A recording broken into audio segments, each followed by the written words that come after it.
Bole Baba Ki Jai. Welcome back to this third day of Fall Navratri. We're inside the temple and going to be doing some chanting. Then that will be followed by a discourse about Mahamaya. So don't miss a moment. Bole Baba Ki Jai. So first we sing to Ganesha, as always. He's a lovely guy and we like him a lot. So we then sing number 23, Jai Ganesha. Jai Ganesha, Jai Ganesha, Jai Ganesha Deva, Mata Teri Parvati Pita Mahadeva. Jai Ganesha, Jai Ganesha, Jai Ganesha Deva, Mata Teri Parvati Pita Mahadeva. Jai Ganesha, Jai Ganesha, Jai Ganesha Deva, Mata Teri Parvati Pita Mahadeva. Jai Ganesha, Jai Ganesha, Jai Ganesha Deva, Mata Teri Parvati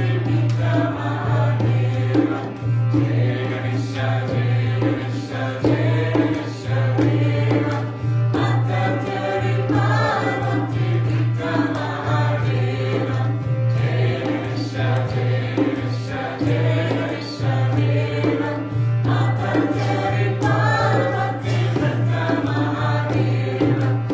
Jai Ganesha, Jai Ganesha, Jai Ganesha Deva, Mata Teri Parvati Pita Mahadeva.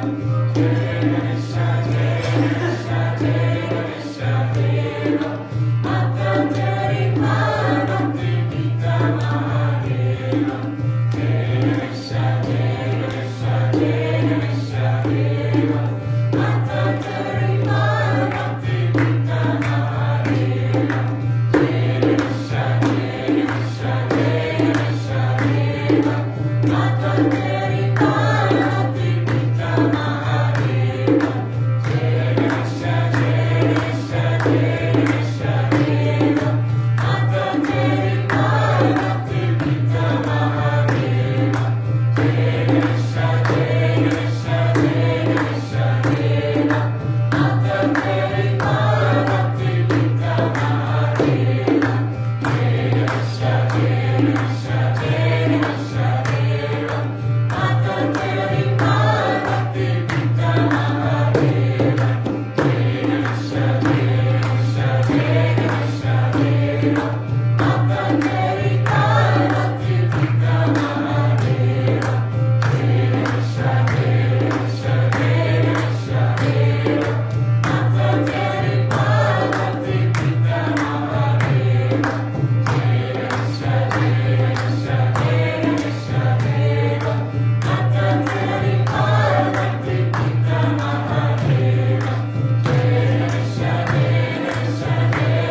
की जय, गणपति भगवान की जय, भोले बाबा की जय।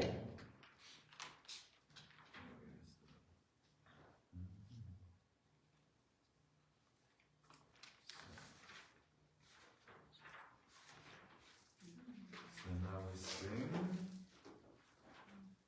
Let me figure this out.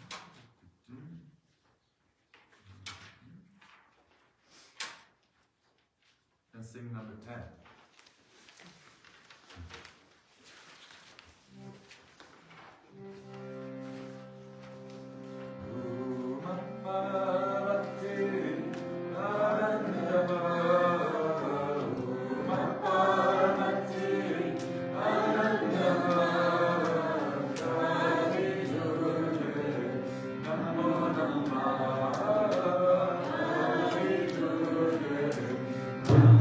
Namo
ki jai, Bharati Mata ki jai, Kali Mata ki jai, Durga Mata ki jai, Bole Baba ki jai.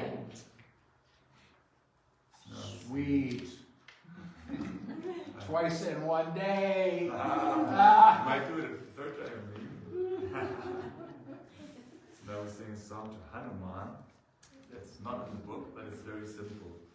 So it's Hanuman, Hanuman, and then Bolo Pyare. Bolo Pyare. B-O-L-O, Bolo, and Pyare. P-Y-A-R-E, Pyare. And then Hanuman, Hanuman, Bolo Pyare, Sitaram, Sitaram, Bolo Pyare. I think we can do it, right? Hanuman, Hanuman, Bolo Pyare. Hanuman, Hanuman, Bolo Pyare. Sitaram, Sitaram, Bolo Pyare. Sitaram, Sitaram, Bolo Pyare. Hanuman, Hanuman, Bolo Pyare. Hanuman.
Bole Baba ki.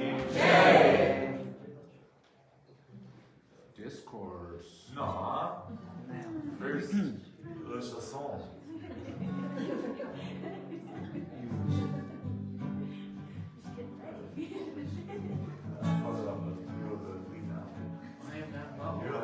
This is call and response, long form of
Gayatri Mantra.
Shankaragmani ki jai, Baba ki jai, Vandabab ki jai. Shiva! Jai!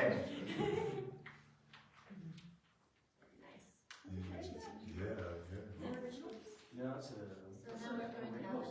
Okay, we're moving discourse. We're good? I guess, right? Otherwise, we're going to be like lunch.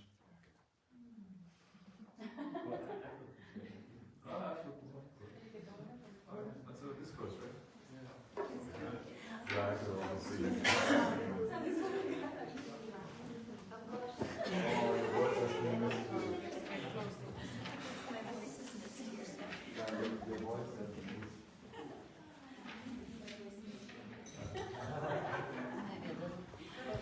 Do you want? Mostly focus on what I'm doing. So if you move closer, you'll be able to hear me better.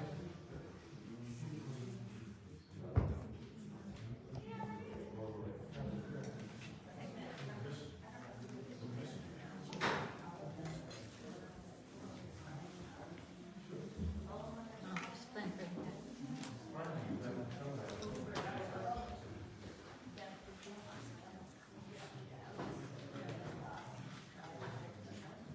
So first of all, happy third day of Navratri to all our new arrivals. It's wonderful. Are you all coming from Denver? Lovely. Lovely to have you. And there's more room up here so that you can hear better. Thank you, Wonder Bob, for the great music. And Kailash, Prakash. So, for those that were here for the first discourse, we were talking about Mahamaya and how she's always present. So this is a continuation of that story where Narada is trying to tell Vedavyasa that these things happen because Vedavyasa got pretty stuck in Maya with the birth of his son and everything like that. So Narada says, the point I was making, O Vyasa, was that no creature, great or small, is free of desire, delusion, anger, envy, vanity, and their irresistible suffering they bring. All that exists is pervaded by these three gunas of nature, sattva, tajas, and tamas. Rajas and tamas. Everything that happens in the three worlds is by these three essences of nature. All existence is Maya. Once I was walking through a forest with Bhagavan Vishnu. Suddenly the strangest transformation came over me. Would you like to hear this story? I would indeed, cried Vedavyasa, eager for the stories of Narada were always marvelous. The power of Maya is incomprehensible to the wisest of the wise. Once I was seized with an irresistible urge to see my Lord Vishnu. I set out from Satyaloka, my veena in my hands, and went to Svetadvipa, the blessed island where Vishnu dwells. I went singing my favorite Soma hymns. Soon I walked into Vishnu's presence, and my heart was full. He was illustrious and four-armed, with Sudarsana chakra in his hand. His presence was of a great fresh rain cloud, and his skin was smoke blue, the hue for which he is known as Shyama. He wore full silk and a great ruby, shone like a red star on his deep chest. He wore a sparkling crown on his head. But Muni, he wasn't alone. Lakshmi was with him. When I arrived, she covered herself quickly and ran into the next room. I offered Vishnu the garland of wildflowers I had brought for him and said, Lord, why did the Devi leave as soon as she saw me? I am a rishi and a master of my desires. Vishnu said to me, Lakshmi, as Lakshmi was, a woman should never be seen by another man, whoever he may be. Narada, the greatest rishis are deluded by Maya. Why you love music so much? Isn't music sensual? Aren't the sweetest songs also Maya's enchantment? Maya is mysterious and subtle, Narada. No one has ever conquered her. Narada smiled and said, what is this Maya truly like, Lord? Show me her. Vishnu went on to say, Maya is everywhere, Narada. Her nature is the three gunas. She is the foundation of all existence. But if you would like to see her, come with me. He summoned brilliant Garuda, his vehicle, with just a thought, and we climbed astride the giant eagle. Vishnu spoke no word to Garuda, but he knew where to go. Swift as the wind, he flew us across continents, over mountains, lakes, earth, villages, cities of men, like an emerald carpet.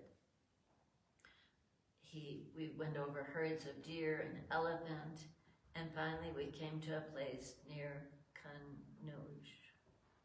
There was a crystal-like lake, overgrown with more vivid lotuses than you can imagine. All sorts of water birds swarmed around, the sound of geese and teal. It was a charmed place where teeming flocks of pink flamingos fished. Garuda set us down softly, and Vishnu took my hand and said, come, Narada, let us have a bath in the lake. You go first. I will follow you.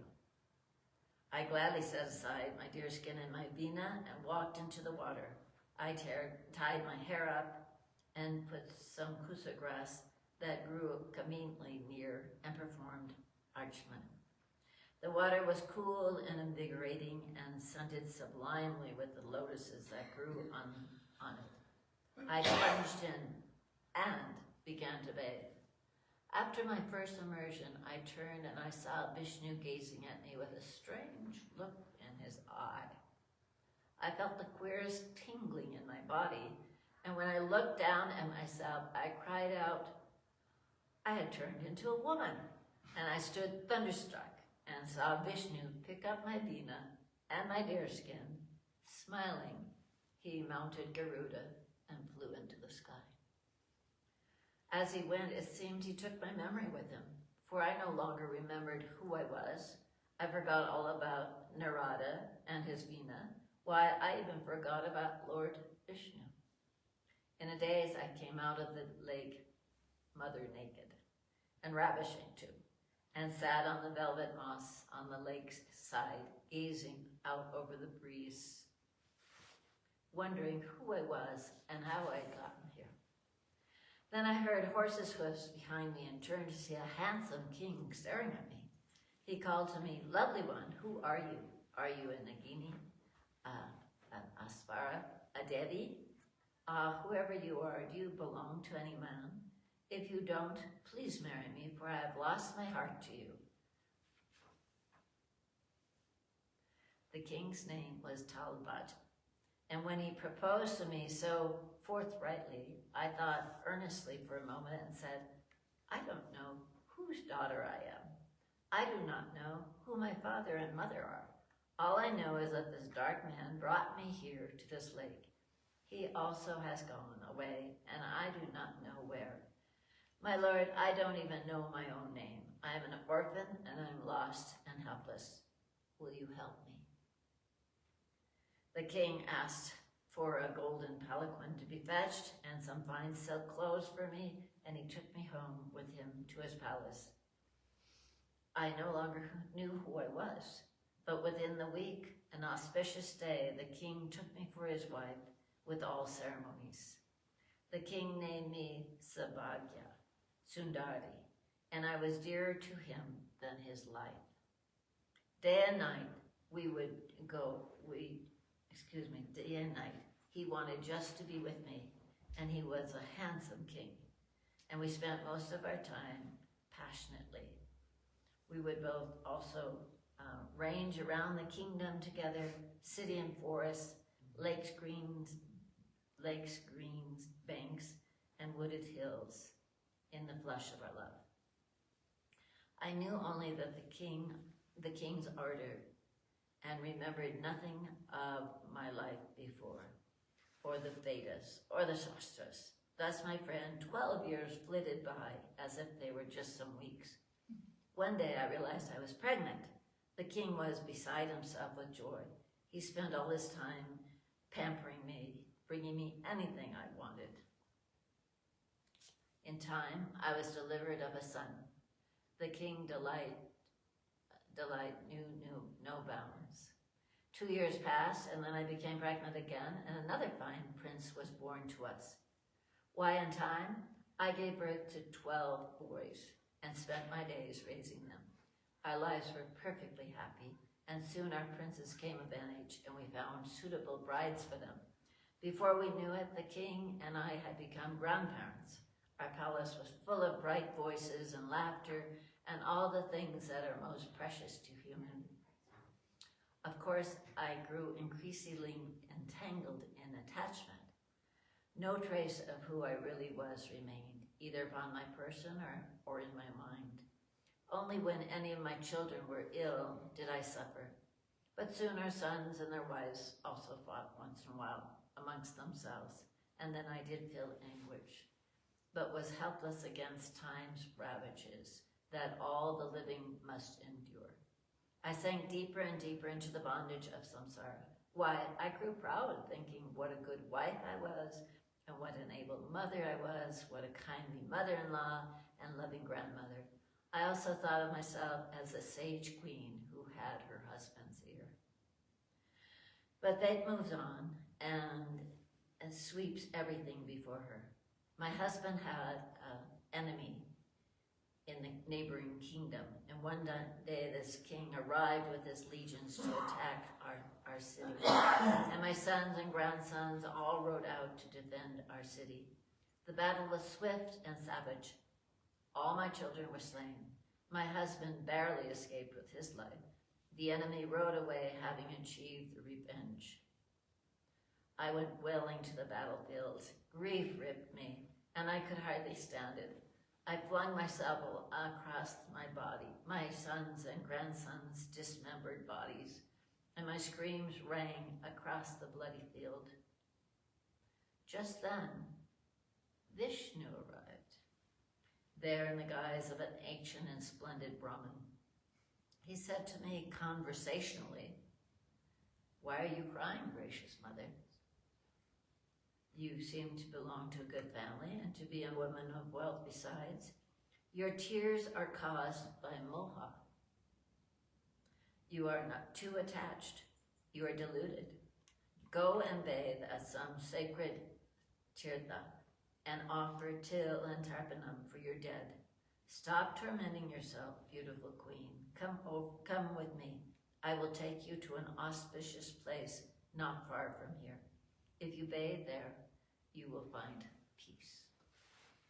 I rose and followed the lustrous Brahmin blindly, with my stricken husband near. I could not for the life of you tell you why I went, except that I was desperate and somehow felt the Brahmin would ease my anguish. We arrived at the lake. The Brahmin said to me, "Go and bathe now. Just think that you have lived 1,000,000 lives before this. In each one you had sons and daughters and grandsons. Tell me, for which of them will you grieve? All this world is an illusion, dear lady, more than you know. Embodied souls inherit suffering, anguish, and little else. Enter the water, it will bless you with peace." He stood on the bank with a faint smile on his lips. My eyes swimming with tears, I watched into the lake. As I immersed myself, strange calm washed over me in tide, as if a sea of peace swept me away and swept away my grief. I rose spluttering from the water, and lo, I was Narada again. The Lord Vishnu was also himself, dark blue and clad in folded yellow. He stood smiling at me and cried, "Ah, Narada, you are taking your own time with your bath. Come on now, hurry a little. I have stood here for a very long time." The king was astounded to see Narada Muni with tangled jata piled up on his head, weighed out from the lake into which his queen had gone for a bath. For a time he was quieted of his grief over his children's death, but now he began to wail loudly. My love, where are you? Ah, first I've lost my sons, and now my queen is snatched from me. Have you drowned yourself in grief, or does a shark or crocodile lurk in that lake? This is not the time to abandon me, my queen. How will I bear my sorrow without you at my side? Ah, my life is over. If only men were allowed to commit sati when their wives died. Now Vishnu spoke gently to the king, saying, haven't you ever read the Shastras, O king? That you succumb to sorrow like this? Haven't you learned that the union of wives and sons in this world is momentary, like people crossing a river in boats meeting? All that happens in this world is by fate. It is no use crying. This is where you found your queen, and now you have lost her here as well. What time gave you, it has taken from you. You never really knew who she was, anyways. Don't cry anymore. Go home and know that time rules you. No man can conquer time. Not for all the tears will your queen return to you. Go back to your city and rule wisely. Tread the path of yoga and find peace for yourself. Everything in this life is transient. Only the truth never changes. It is rare to be blessed with a human birth. O king, a man should do everything in his power to attain moksha. That king who was in the grip of such shock grew calm at what Vishnu told him, though he still saw Vishnu only as a bright Brahman. The king bathed in the lake and returned to his city. There he slowly gave his power into the hands of his grandson, one that still lived, and then took to sannyas in the forest, where one day he did gain nirvana. When the king left Vishnu and me beside the magic lake, the Lord began to laugh heartily.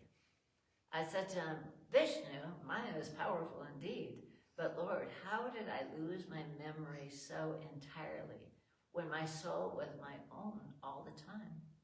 For how else could I remember every moment of my life as the queen? Yes, every moment, and I blush to think of many of them. Vishnu said, there are more dreams and lives in your body than you realize, Narada. They all exist together, for the mind is a miraculous thing, and it is much more than any man realizes. The mind itself is Maya. Muni, when you sleep, do you remember what you dream?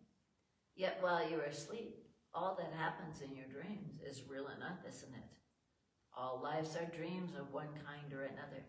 They're all the work of Maya, and Maya is inscrutable, even to me. With that, we mounted Garuda again and flew back to Svetadvipa. We always live in the midst of fathomless mystery, and try as we will, we can never comprehend it with our minds. We can only surrender ourselves in bhakti to the Divine Mother and to God, and to the all-merciful Devi Bhagavati. Jai Mahamaya ki Jai, Ma Lakshmi Mata ki Jai, Ma Saraswati Mata ki Jai, Ma Durga Mata ki Jai, Vishveshwari Mata ki Jai, Bule Baba ki Jai. And thank you all for joining us. And on our live stream, we'll reconvene again tomorrow at 8:30 for Devi Puja for day 4. Navratri. Bole Baba ki Jai.